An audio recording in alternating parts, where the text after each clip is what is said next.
Welcome to our 7th video in this chakra series, our last and final video, and today we are talking about the crown chakra. The chakras are an ancient concept, and this video is only a tiny video and a whole sea of information, so be sure to click the description box below for more juicy details on this subject. I will break down the chakras into our 5 senses so that you can easily apply it into your everyday life. Touch, taste, smell, hear, and see. So things you want to look at, obviously this is the color of violet, but it's also all of the colors together. So this chakra is located at the top of the head. It's associated with your skull, your cerebral cortex, and your skin.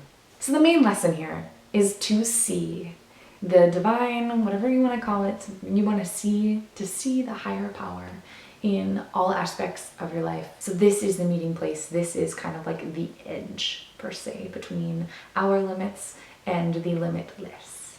Also, this just understanding, this knowing that we're just here to experience joy and love and fulfillment. There is no element for this chakra. I know with the other ones, there's like water or air or fire or earth.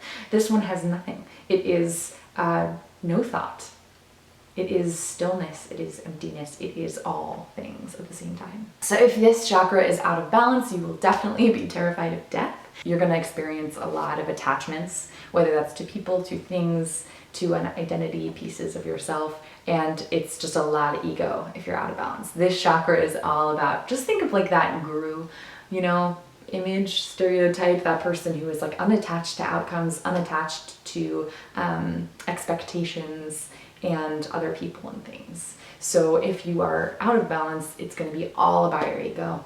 Here, let's leave this one a little bit of surprise. So if you are interested in kind of experiencing or listening to music that is specifically for your crown chakra, please check out my Spotify account. Smell, you want to smell, get essential oils of violet, of lavender, lotus.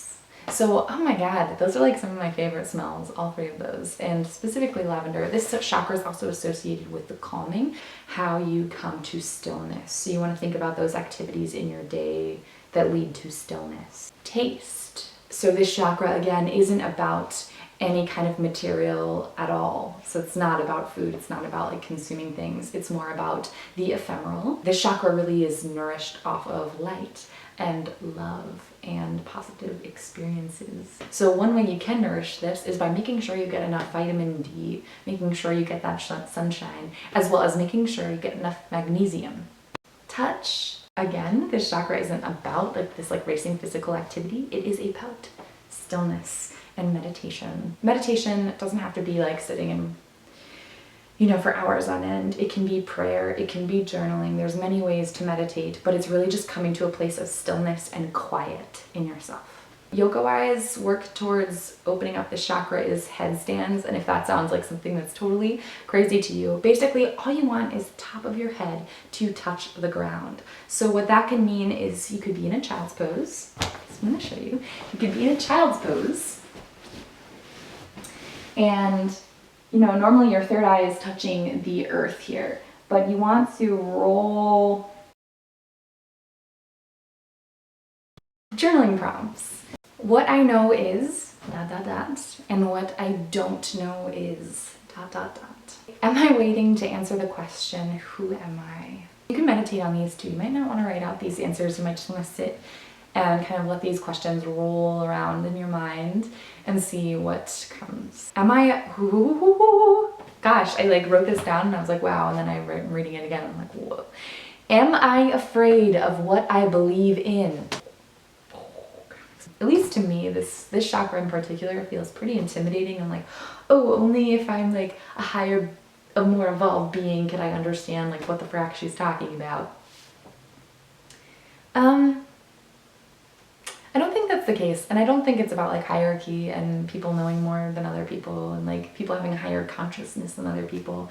I think for you and you out there, the main lesson is just to take this and in your own life, in your own body, in your own values, like how can you apply this? How can you apply just a little bit more divinity or connection to a higher knowing, higher being? And how can you How can you just let go of that ego a little bit? I mean, we all struggle with that. Go out, put your crown on today, and shine bright. Talk to you soon. Thanks so much for watching.